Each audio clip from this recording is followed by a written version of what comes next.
Magandang hapon mga kabay. So ito yung pangalawa ko na estimate.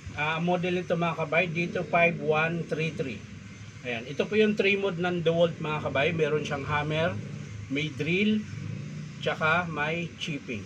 Ayan. So ito mga kabay, gumagana siya. Ayan, sasaksak po natin. Kaso lang, yung chipping niya umiikot pa rin. Ayan. Tapos, pag ni-reverse nyo po ay antigas.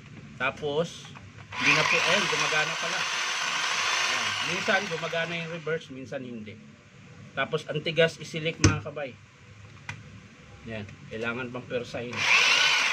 Ngayon, titesting natin mga kabay kung may hammer. So, yung spindle nito mga kabay, ayan, ang laki na po ng palag. So, palitin na po yung spindle yan. Check natin yung hammer, lalagay muna natin sa drill. Ayan, yung nakataas. Ayan. Ibig sabihin po yung arrow na sa taas ay drill po yan. Kapag nakaganyan mga kabay, ayan, nakadiretso po siya sa spindle, sa talim, yung arrow. Ibig sabihin, yan po yung hammer. Kapag ibababa ito mga kabay, ayan, yung arrow po pa ganyan, pababa. Ibig sabihin, naka-chipping po kayo niyan. So, balik natin sa drill mga kabay. Ayan, nakadrill.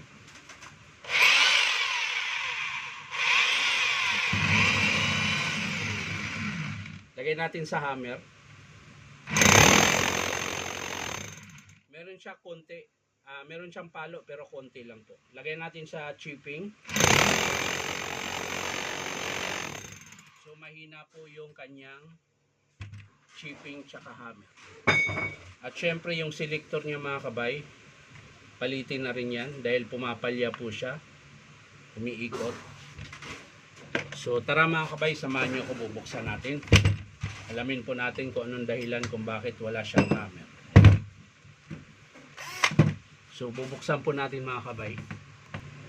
So yan mga kabay, nabuksan ko na po yung screw, pati yung collar tsaka cap sa spindle, tinanggal ko na rin.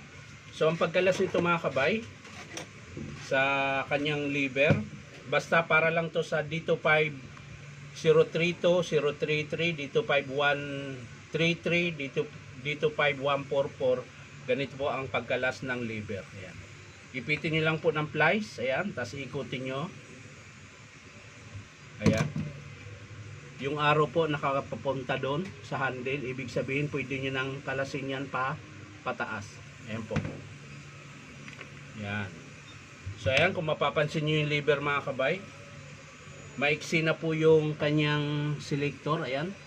Yan po yung nagsisilik sa spring papunta ng hammer tsaka chipping. So magpapalit din po tayo niyan mga kabay.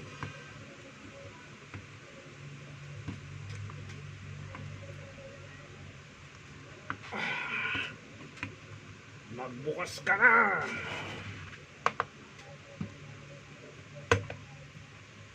Ayaw, tigas ah. Yun. So ayan, may durog mga kabay. Ano kaya yung nadurog nito? Ayan po. Hindi ko alam kung yung nadurog na to. Yung ano to? Yung bearing bus. Ayun, yung bearing bus mga kabay. Ano? Kung napapansin nyo po. Ganito po ang mukha niyan. Yan.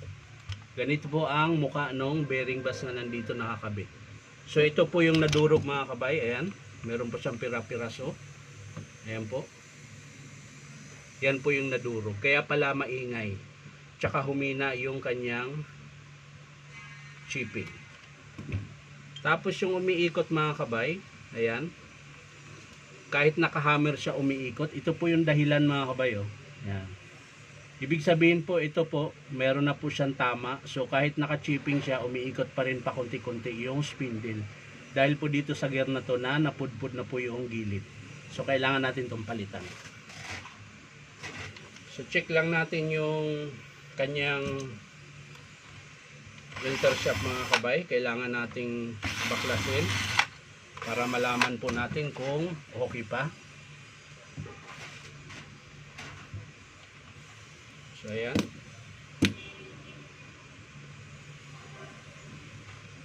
Siyempre kailangan natin punasan para makita natin kung merong crack o wala, at kung alog po ba yung kanyang bearing.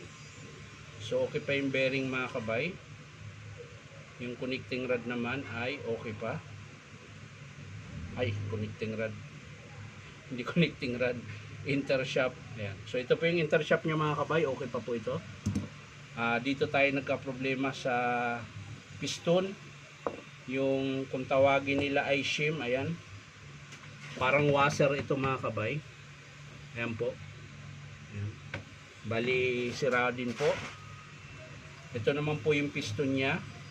So ayan, dahil nga po doon sa pumasok na bakal na nadurog, may tama po yung pinakapuno ng piston. Ayan. So magpapalit din po tayo ng piston.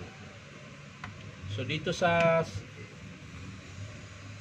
ano niya mga kabay, yung housing, ayan, okay pa naman po. So wala pong problema dyan. At syempre bubuksan natin yung sa armature, baka masiklab. Kailangan natin paandarin. Yung brush holder mga kabay, magpapalit din po tayo nun, dahil matigas po siya i-select.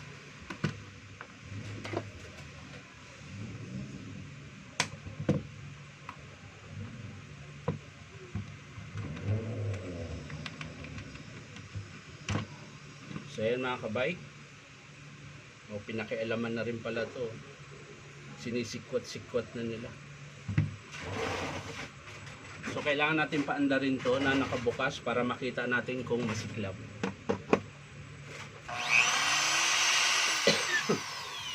So ayan mga kabay,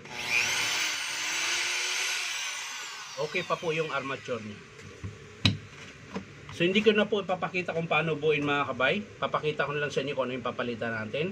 Una, yung spindle. Nakita nyo naman kanina pag nilagyan natin ng bala, ang lakas ng palag. So kailangan nating magpalit ito dahil humina na rin po yung chipping niya. So meron po ito sa gitna na o-ring. Buo po siya dito sa spindle kaya sinasama ko ito. Tapos syempre yung gear, ito. Yung collar okay pa mga kabay.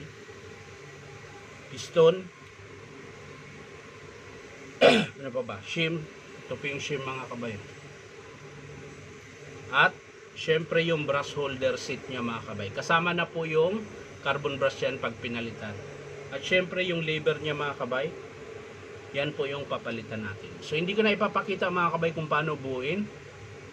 At least nasabi ko na sa inyo kung ano yung sira, spindle, piston, lever, gear, shim, brush holder, kasama ng carbon. So yun lang po yung papalitan natin mga kabay. So maraming salamat mga kabay sa panunood at palike and share na rin po. Papakita ko rin ito sa inyo mga kabay kapag in-approve ng customer. So maraming salamat mga kabay. At syempre baka naman pwede makahingi sa inyo ng isang subscribe dito po sa aking YouTube account na Inom Tabay. So maraming salamat ulit. Bye bye.